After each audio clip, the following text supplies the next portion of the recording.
கௌரவ உறுப்பினர் அவர்களே, இன்றைக்கு நாங்கள்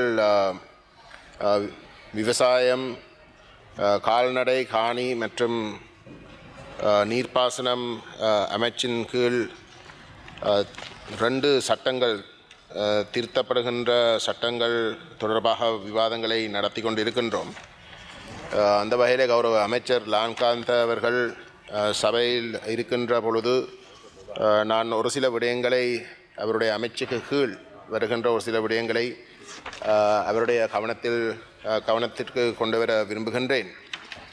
முதலாவது விடயம், கௌரவ அமைச்சர் அவர்களே, சுகாதார காரணங்களுக்காக புகையிலை தடை செய்யப்படுவது கொள்கை அளவில் நான் எதிர்க்கவில்லை.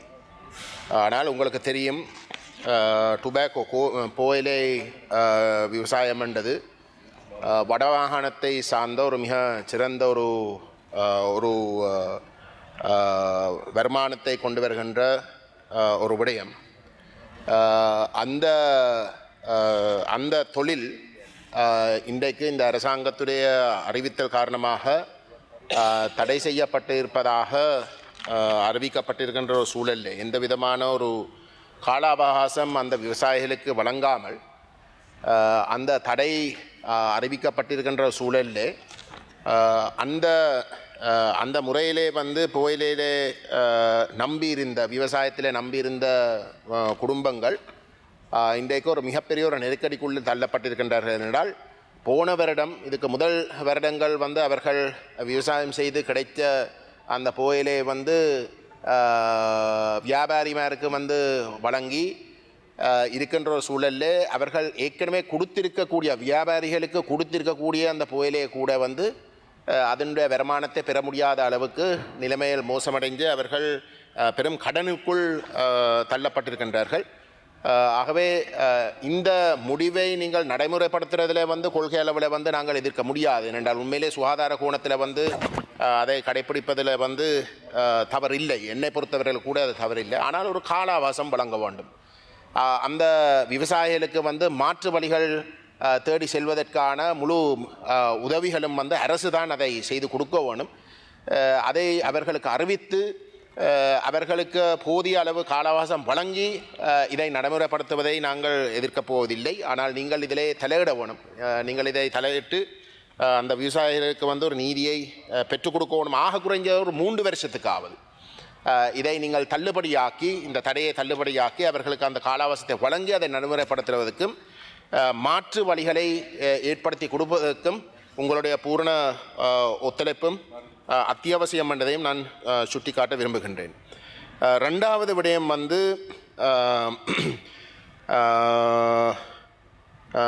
கரப்புக்குத்தி குளம். அது சின்னடம்பன் ஜிஎன் டிவிஷனில் வவுனியா வடக்கு பிரதேசத்திலே வவுனியா வடக்கு டிஎஸ் பிரிவிலே அமைந்துள்ளது. அந்த குளம் கிட்டத்தட்ட 17 வருஷமாக புனரமைக்கப்படாமல் அந்த குளத்தினுடைய தண்ணீர் அலைகள் அந்த பண்டில் மோதி அந்த பண்டினுடைய கிட்டத்தட்ட மொத்தத்தை அரைவாசி அளவு குறைச்சிருக்கின்றது.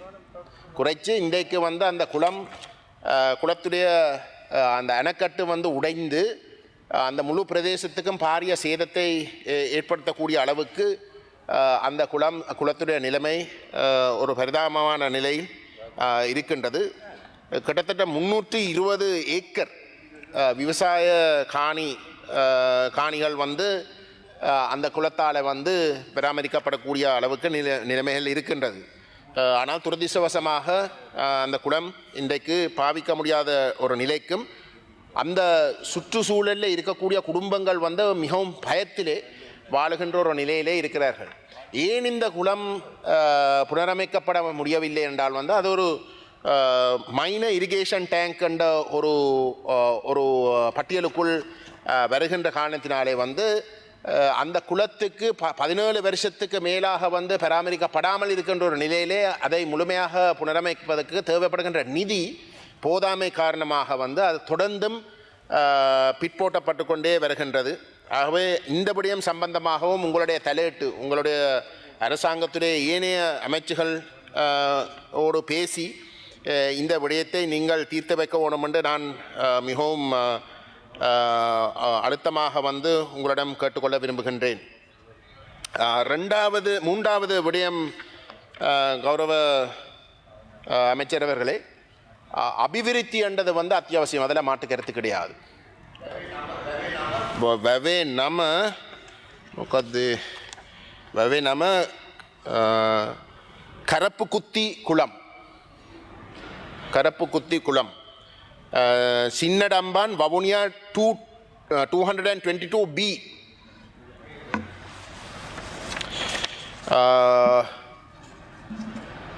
மூன்றாவது விடயம் கௌரவ அமைச்சர் அவர்களே, கௌரவ ராசமாணிக்கம் சாணக்கியன் அவர்கள் பாராளுமன்றத்தில் வந்து எழுப்பின கேள்விக்கு வந்து நீங்கள் பதில் கொடுத்த பொழுது வந்து இந்த மயிலத்தமனு மாதவனை பிரதேசம் எங்கே என்று தெரியாது, அப்படிப்பட்ட ஒரு பிரதேசம் இல்லை. இந்த கால்நடை பால் உற்பத்தி விடயங்களிலே வந்து இன்றைக்கு நாங்கள் அதை பற்றியும் வந்து பேசிக்கொண்டிருக்கின்ற ஒரு சூழலில் நீங்கள் அவ்வகையில் வந்து கருத்து தெரிவித்த வந்து உண்மையிலே எனக்கு ஒரு மிகப்பெரிய ஒரு ஆச்சரியத்தை கொடுக்கின்ற ஒரு விடயம்.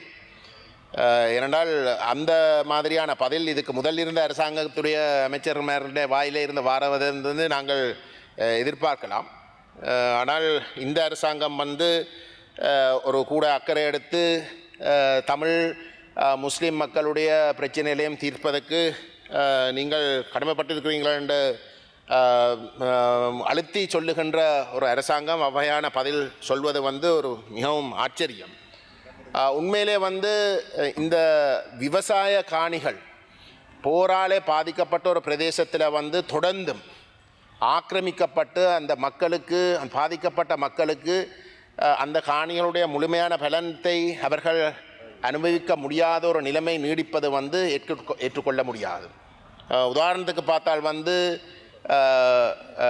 தனியார் காணிகளில் வந்து நீங்கள் காணி அமைச்சர் தையட்டியில், மயிலட்டியில், பலாலியில், வசவலானில், கேப்பாப்புலவு, முல்லைத்தீவில்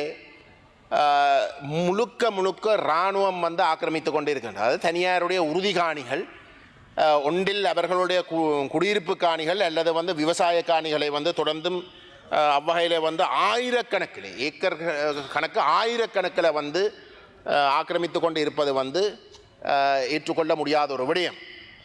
இதுகளுக்கு தீர்வு காணாமல் இந்த தனியார காணி என்று தெரிஞ்சு கொண்டு இராணுவ சட்டவிரோதமாக ஒரு இனவாத நோக்கத்தோடு போர்க்காலத்திலே வந்து ஆக்கிரமித்து கொண்டு இருந்த அந்த காணிகளை விடுவிக்காமல் நீங்கள் இந்த மக்களுடைய காணி பிரச்சனையை தீர்க்கப் போவதாக அறிவித்து கொண்டு கடந்த 26ஆம் தேதி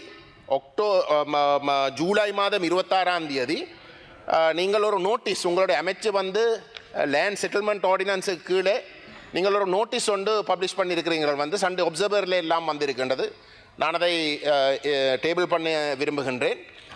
அதிலே இதுக்கு முதல் உள்ளூராட்சி சபை தேர்தல் நடைபெறுகின்ற பொழுது வடமாகாணத்தில் இருக்கக்கூடிய 6000 ஏக்கரை வந்து நீங்கள் அந்த லேண்ட் செட்டில்மெண்ட் ஆர்டினன்ஸுக்கு கீழே நோட்டீஸ் கொடுத்து 3 மாத காலாவசம் வழங்கி அதில் தனியார்கள் தங்களுடைய உரிமையை வந்து அதில் நிலைநாட்டாத பட்சத்தில் வந்து அதை அரசு காணியாக வந்து பிரகடனப்படுத்துறதுக்குரிய நடவடிக்கை முன்னெடுத்து அதை நாங்கள் கடும் எதிர்ப்பு தெரிவித்து அதை நீங்கள் இறுதியில் வந்து நிப்பாட்ட வேண்டிய ஒரு இடத்துக்கு தள்ளப்பட்டீர்கள். இப்போ அதனுடைய தொடர்ச்சியாக வந்து நீங்கள் இந்த அறிவித்தலை வந்து செய்திருக்கிறீர்கள். காலப்போக்கில் வந்து அந்த நோட்டீஸ் உத்தியோகபூர்வமாக வந்து கெசட் பண்ணப்படும் என்றதையும் நீங்கள் சொல்லியிருக்கிறீர்கள். இப்போ நான் என்னத்தை சொல்ல வரேன் என்றால், உண்மையிலே வந்து இந்த மக்களுடைய பிரச்சனைகளை காணி பிரச்சனைகளை தீர்ப்பதாக இருந்தால் நீங்கள் செய்ய வேண்டிய முதல் கடமை, அந்த மக்களுக்கு ஒரு நம்பிக்கை கொடுக்கக்கூடிய வகையிலே நீங்கள் செய்ய வேண்டிய முதல் கடமை வந்து ஏற்கனவே உங்களுடைய அரசாங்கம் வந்து வழங்கின வாக்குறுதிகள், அதாவது இராணுவ ஆக்கிரமித்து கொண்டு இருக்கக்கூடிய தனியாருடைய காணிகளை நாங்கள் விடுவிப்போம். இன்றைக்கு போர் இல்லை, போர் இல்லாத சூழலில் இராணுவம் வந்து இப்படி ஆக்கிரமிக்க தேவையில்லை. இராணுவத்துடைய பிரசன்னம் வந்து வடகிழக்கில் இருந்து குறைக்கப்பட வேண்டும். இராணுவத்தை வந்து 2,50,000 இருந்து 1,00,000 வந்து நீங்கள் குறைக்க இருக்கிறீர்கள் என்று ஜனாதிபதி வந்து முதலாவது வரவு செலவு திட்டத்தில் வந்து பிரகடனப்படுத்தினவர். அவ்வகையில் எல்லாம் வந்து உலகத்துக்கு சொல்லிக்கொண்டு அந்த காணிகளை விடுவிக்காமல் நீங்கள் புது காணிகளை தனியாருடைய கையில் இருக்கக்கூடிய புது காணிகளை அவர்கள் நிரூபிக்காத பட்சத்திலே நீங்கள் அரசு காணிகளாக வந்து சுவீகரிக்கிறதுக்குரிய நடவடிக்கை எடுக்கின்ற இந்த செயல்பாடுகள் இன்னும் வந்து சந்தேகத்தை தான் கூட்டுகின்றது. ஆகவே நான் உங்களிடம் தயவுடன் கேட்டுக்கொள்கின்றேன், இந்த தையட்டி மயிலட்டி பலாலி வசாவலான் கேப்பாப்புலவு இந்த பிரதேசங்களுடைய மக்கள் வந்து தொடர்ச்சியாக போராடி கொண்டிருக்கிறார்கள். அந்த தொடர் போராட்டங்கள் நடைபெற்றுக் கொண்டிருக்கின்ற சூழலிலே நீங்கள் இந்த 26ஆம் தேதி செய்திருக்கிற கெசட்டை நீங்கள் நிப்பாட்டி முதல் இந்த காணிகளை வந்து விடுவிக்கிறதுக்கு ஏற்கனவே நீங்கள் வாக்குறுதி வழங்கி ஆணைய பெற்ற விடயங்களை வந்து நடைமுறைப்படுத்துவதற்கு நீங்கள் நடந்து கொள்ள வேண்டும் என்று நான் தயவுடன் கேட்டுக்கொள்கிறேன். கடைசியாக வந்து கிளிநொச்சி பிரதேசத்திலே பூநகரி பிரதேசத்திலே வந்து கிராஞ்சி வேரவில் வரைப்பாடு போன்ற பிரதேசத்தில் வந்து 34 காற்றாலைகள் இன்றைக்கு வந்து நீங்கள் நிறுவனத்துக்கு வந்து நீங்கள் நடவடிக்கை இருக்கிறதாக வந்து டிஎஸ் ஊடாக அந்த மக்களுக்கு அறிவிக்கப்பட்டிருக்கின்றது. இந்த கிராஞ்சி பிரதேசத்தில் இருக்கக்கூடிய 24 காற்றாலைகள் வந்து அமைக்கப்பட இருக்கின்றது. அதில் 13 காற்றாலைகள் நேரடியாகவே வந்து மக்களுடைய குடியிருப்புகளுக்குள்ளேயும் மக்களுடைய விவசாய காணிகள் நடுவிலேயும் வந்து வர இருக்கின்றது.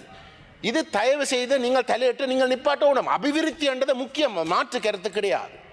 ஆனால் அந்த அபிவிருத்தி என்ற பெயரிலே ஒரு போரால் பாதிக்கப்பட்ட ஒரு பிரதேசத்தில் இருக்கக்கூடிய மக்கள் இன்றைக்குத்தான் தலை நிமிர பார்க்கின்ற இந்த சூழலில் ஒரு அபிவிருத்தி என்ற பெயரிலே அவர்களுக்கு தங்களுடைய அந்த கஷ்டப்பட்டு வளர்க்க விரும்புகின்ற அந்த பொருளாதாரத்தை அளிக்கின்ற வகையில் வந்து நீங்கள் அந்த இடங்களை ஆக்கிரமிக்க தொடங்கினால் அந்த மக்கள் தலை தூக்க முடியாது. ஆகவே நீங்கள் இதில் வந்து தலையிட வேண்டும்.